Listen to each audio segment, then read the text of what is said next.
Hello all. గత వారం 10 రోజులుగా లాస్ ఏంజలస్లో ఈ కొండలు కాలిపోవడం లేకపోతే డ్రై ఏరియాలు కాలిపోవడం వల్ల విపరీతమైన నష్టం వాటిల్లుతోంది.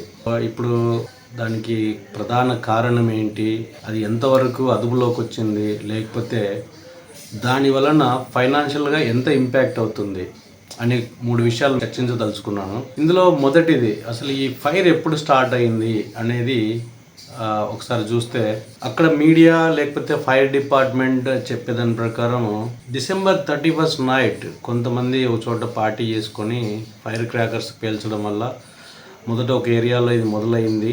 బట్ దాన్ని మేము వెంటనే ఆర్పేసాము వితిన్ అవర్స్ అని చెప్పి వాళ్ళు చెప్పారు. కానీ ఇది కొంచెం బాగా ఇంపాక్ట్ఫుల్గా మొదలైంది మాత్రం పసిఫిక్ పాలిసైడ్లో 7th జాన్ నుంచి మొదలైంది. అక్కడి నుంచి అది విపరీతంగా స్ప్రెడ్ అవుతూ వస్తుంది. ఆ తర్వాత ఈటన్లో మొదలైంది, తర్వాత ఆటోలో మొదలైంది, ఇంకా హర్స్ట్ అనే ఏరియాలో కూడా మొదలైంది. కానీ ఇక్కడ విచిత్రం ఏంటంటే ఇవన్నీ ఒకదాని పక్కన ఒకటి లేవు, అన్ని డిఫరెంట్ ఏరియాస్లో ఉన్నాయి.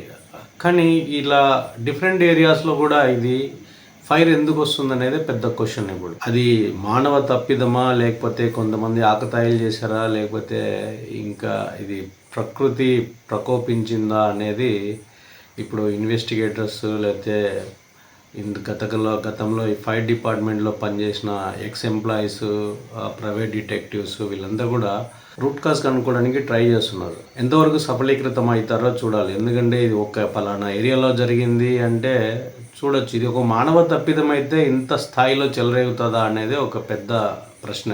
అది 5-6 ప్రదేశాల్లో రావడం ఒకేసారి.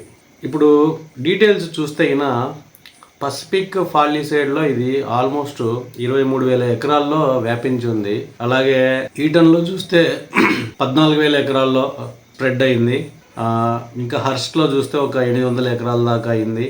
ఇంకా ఆటోలో చూస్తే 56 ఎకరాలు. ఈ ఆటోలో హర్స్ట్లో ఇది కంప్లీట్గా అదుపులోకి వచ్చింది. పసిఫిక్ పాలిసైడ్లో 23,000 ఎకరాల్లో అగ్ని ప్రమాదం సంభవించిన మరణాలు తక్కువ. కానీ ఈటన్లో 14,000 ఎకరాల్లో సంభవించిన అక్కడ 15 నుంచి 20 మంది దాకా చనిపోయారు. మొత్తం ఓవరాల్గా ఇన్ని ఎకరాల్లో అగ్ని ప్రమాదం సంభవించినా కూడా మృతుల సంఖ్య తక్కువగానే ఉంది, 40-45 దాకే ఉంది. బట్ ఆస్తి నష్టం మాత్రం విపరీతంగా ఉంది. ఇప్పుడు వీళ్ళు చెప్పే లెక్కల ప్రకారం చూస్తే టెన్స్ ఆఫ్ బిలియన్స్ కావాలి. మళ్ళీ ఈ బిల్డింగ్స్ ఆల్మోస్ట్ 15,000-1,50,000 బిల్డింగ్లన్నీ పాడైపోయాయి. వీటన్నిటిని రీకన్స్ట్రక్ట్ చేయాలంటే కనీసం 150 బిలియన్స్ మోర్ దాన్ దట్ కావాలి అని చెప్తున్నారు. కానీ ఇంత స్థాయిలో జరిగిన డ్యామేజ్ని మళ్ళీ రికవర్ చేసి దీనికి పునర్వైభవం తేవాలంటే ఎన్ని సంవత్సరాలు పడుతుందో తెలియదు. ఎన్ని ఆషామాసి మిడిల్ క్లాస్లో ఉన్నోటల్లో లేకపోతే లో క్లాస్ కమ్యూనిటీ ఉన్న ఏరియాలు కాదు, అంతా హై ప్రొఫైల్ క్యాండిడేట్స్, అన్నీ $1 million వెచ్చించి కట్టిన బిల్డింగ్సే ఉన్నాయి. సో అందులో కొన్ని iconic buildings, centuries old buildings కూడా పోయినాయి. సో అవన్నిటిని తిరిగి రీకన్స్ట్రక్ట్ చేయడము లేకపోతే ఆ ప్రదేశాలకి పునర్వైభవం తేవడం అంటే అంత ఆషామాసి వ్యవహారం కాదు. సో ఇక్కడ మరో ముఖ్య విషయం ఏంటి అంటే ఫైర్ కంటైన్మెంట్. అంటే ఇప్పుడు ఈ ఫైర్ డిపార్ట్మెంట్ వాళ్ళు ఏదైనా యాక్షన్ తీసుకొని అప్పటికప్పుడు అక్కడ ఆర్పేసినా కూడా ఆ నివురు కింద నిప్పు అలాగే ఉంటుంది, అది కొన్ని వారాల పాటు కూడా అలాగే ఉంటుంది. ఆ తర్వాత అదే నిప్పు మళ్ళీ పూర్తి స్థాయిలో రావడానికి కూడా అవకాశం ఉంటుంది. అంటే అది 23,000 ఎకరాల పరిధిలో అగ్ని ప్రమాదం సంభవించినప్పుడు ఓన్లీ 14% వరకే వీళ్ళు చర్యలు తీసుకోగలిగినారు. అక్కడ నుంచి ఇంకా బియాండ్ స్ప్రెడ్ కాకుండా, అంటే ఇంకా మిగతా 86% ఆఫ్ ఏరియా నుంచి స్ప్రెడ్ అయ్యే అవకాశాలు ఉన్నాయి. అంటే వీళ్ళు ఇంత ప్రయత్నించినా కూడా వీళ్ళు స్ప్రెడ్ కాకుండా ఆపగలిగినది ఓన్లీ 14%. అది ఈటన్కి వస్తే 33% ఉంది. అంటే ఇప్పుడు దీన్ని బట్టి చూస్తే ఈ స్ప్రెడ్ అనేది ఇప్పట్లో ఆగేటట్టు లేదు, ఇంకా స్ప్రెడ్.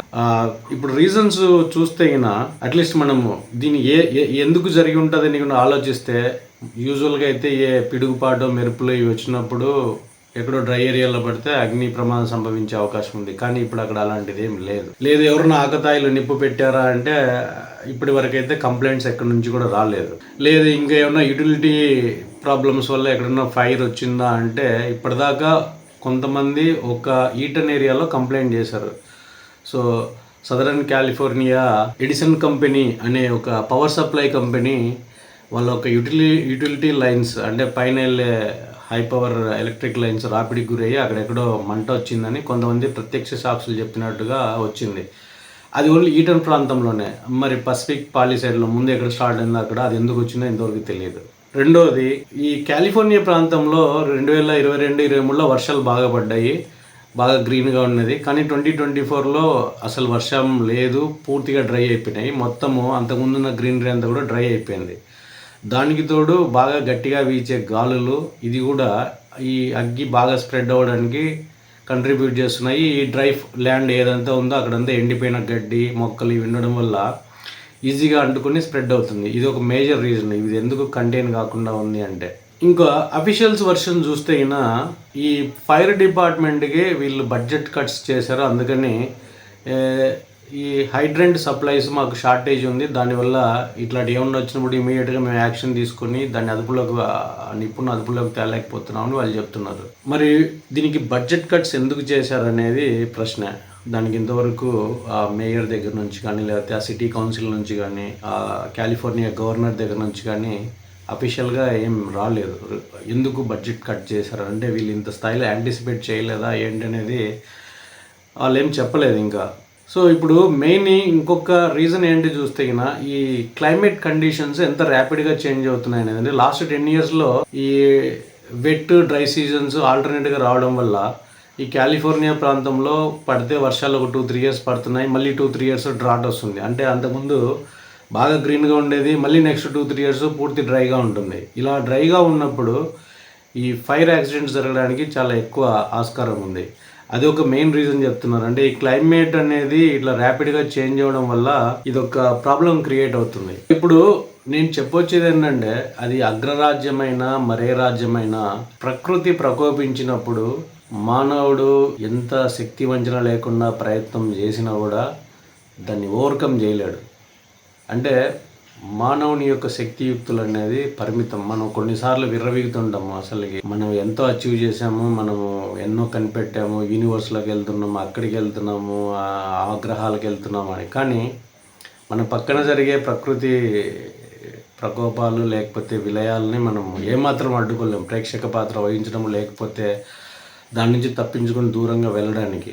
ఇది ఎందుకు చెప్తున్నానంటే ఇప్పుడు ఇదే విషయం మన ఇండియాలో జరిగి ఉంటే ఈ పాటికి మీడియా ప్రతిపక్షాలు ఇవన్నీ కూడా దుమ్మెత్తిపోసేవి. అంటే ఇదంతా ప్రకృతి పరంగా సంభవించింది అనే విషయం పక్కన పెట్టేసి ఇదంతా ఈ గవర్నమెంట్ ఫెయిల్యూర్, వీళ్ళు యాక్షన్ తీసుకోలేదు, ఇండియా ఎప్పుడు ఇంతే, ఇండియాలో బేసిక్ ఫెసిలిటీస్ కూడా సరిగా ఉండవు, ఈవెన్ మన దగ్గర వర్షం పడి వరదలు వచ్చినప్పుడు కూడా మనము సంయమనం పాటించకుండా ఇమీడియట్గా మనము దుమ్మెత్తిపోయడానికే ప్రయత్నం చేస్తాం. ఇప్పుడు అమెరికాలో చూస్తే అక్కడున్న మీడియా చాలా సంయమనం పాటిస్తుంది. అంటే వాళ్ళేమి ఇమీడియట్గా అక్కడున్న ప్రజెంట్ ఉన్న గవర్నర్ను దెప్పిపడవడం కానీ లేకపోతే పలానా వాళ్ళది తప్పని అని ఇమీడియట్గా కంక్లూజన్కి వచ్చి ఆడేం వార్తలు ప్రసారం చేయట్లేదు. ఇప్పుడే కాదు, ఇంతకుముందు కరోనా టైంలో కానీ లేకపోతే ఇంకా ఏదైనా పెద్ద విపత్తులు వచ్చినప్పుడు కూడా వాళ్ళ దేశానికి ప్రతిష్ట దెబ్బతీసే విధంగా కానీ లేకపోతే జనాల్లో భయాందోళనలు పెంచే విధంగా కానీ వాళ్ళు ఎప్పుడు కూడా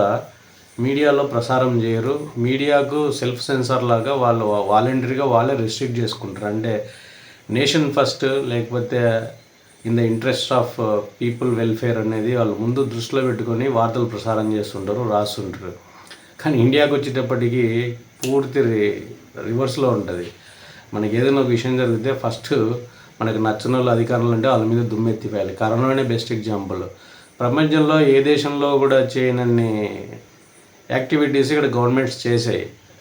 అంటే ఇంత హై డెన్స్ పాపులేషన్ ఉన్నా కూడా ప్రపంచ దేశాలతో పోలిస్తే డెత్ రేట్ తక్కువే, స్ప్రెడ్ తక్కువే. ఇన్ని యాక్షన్స్ తీసుకున్న తర్వాత కూడా వీళ్ళు వెళ్ళి శ్మశానాల్లో కూర్చుని లైవ్లు చేసేసి ప్రపంచ దేశాలకు లేదా దేశంలో ఉండే ప్రజలకు ఎంత భయాందోళనలు కలిగించే విధంగా చేశారో మనం చూడొచ్చు. ఈవెన్ చిన్న వరదలు వచ్చినా ఇంకేది జరిగినా కూడా మనం ఫస్ట్ గవర్నమెంట్స్ పైన దుమ్మెత్తి పోస్తాం. అందులో మనకు నచ్చని గవర్నమెంట్ ఉంటే అది ఇంకా ఎక్కువ స్థాయిలో ఉంటుంది. సో కొన్నిసార్లు మనము ఈ వెస్ట్రన్ కంట్రీస్ హైలీ డెవలప్డ్, వాళ్ళు ఏదైనా చేయగలరు, వాళ్ళ దగ్గర ఇలాంటి విపత్తులు సంభవించవు అనే భ్రమలో ఉంటాం. కానీ మనం ఎంత ప్రయత్నం చేసినా మనం కొంతవరకే సక్సెస్ కాగలము. ప్రకృతిని డామినేట్ చేసి మనం ఏదో సాధిస్తాము అనేది భ్రమ మాత్రమే. మనం ప్రకృతిలో ఎప్పుడు ఒక భాగమే. ప్రకృతి ఎప్పుడు మనకంటే బలవత్తరమైనది. అది మనం దృష్టిలో పెట్టుకోవాలి. ఈ సందర్భంగా నాకు భగవద్గీతలో శ్రీకృష్ణ భగవానుడు చెప్పిన ఒక శ్లోకం గుర్తొస్తుంది. చాప్టర్ 10 10వ శ్లోకము. మయాధ్యక్షేణ ప్రకృతి సూయతే సచరాచరం హేతునానేన కౌంతేయ జగద్విపరివర్తతే. అంటే నా అధ్యక్షతనే ఈ ప్రకృతి సకల చరాచరమును సృష్టిస్తుంది. ఈ కారణం వల్లనే ఈ జగత్తంతా పరిభ్రమించుచున్నది. అంటే మనం ఎవరం కూడా ఇండిపెండెంట్ కాదు. ఈ ప్రకృతి మాయలోనే ఉన్నాము. ఈ ప్రకృతి ఎలా ఆడిస్తే అలా ఆడుతుంది.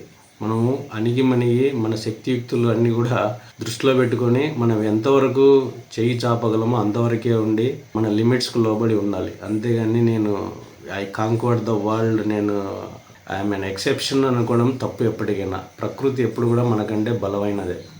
అది గుర్తుపెట్టుకోవాలి. ఇదే నేను చెప్పాలనుకున్న పాయింట్. ఈ విషయంలో మనం ఎప్పుడు కూడా జాగ్రత్త వహించి అన్ని జాగ్రత్తలు తీసుకొని విపత్తుల నుంచి దూరంగా సేఫ్గా ఉండడానికి ప్రయత్నం చేయాలి. At the same time false information spread చేయడం కానీ లేకపోతే దేశాన్ని నష్టపరిచే విధంగా సమాచారాన్ని పోస్ట్ చేసేసి ఇతర దేశాల దృష్టిలో చులకన కాకుండా కూడా మనం ఉండాలి. ఇదే నా అభ్యర్థన. Thank you.